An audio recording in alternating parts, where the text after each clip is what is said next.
नमस्ते।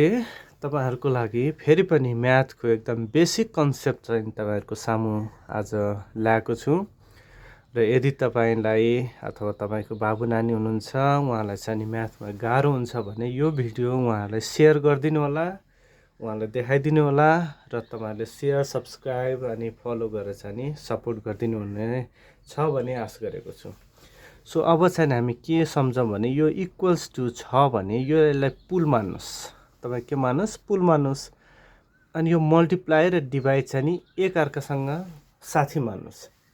यो मल्टिप्लाई चाहिँ नि यो इक्वल्स टु को पुलको पारियो भने डिभाइडको फर्ममा जान्छ है। र बुझ्नुभयो नि? मल्टिप्लाई इक्वल्स टु को पारियो भने यो डिभाइड हुन्छ। अनि त्यसै गरी यदि डिभाइड छ भने पुलको यता पारिया भने फेरि के हुन्छ? यो पनि मल्टिप्लाई हुन्छ। त्यसैले मल्टिप्लाई यता गयो भने डिभाइडको फर्ममा जान्छ। यदि यता डिभाइड छ यता ल्याउनुहुन्छ भने त्यो मल्टिप्लाई हुन्छ। यो चाहिँ नि बेसिक कन्सेप्ट यदि तपाईले ध्यान दिएर बुझ्नु भएछ भने अब एउटा हामी एक क्वेशनहरु गर्नेछौँ त्यहाँ चाहिँ नि यो तपाईले कसरी काम गर्छ भने म देखाउने छु।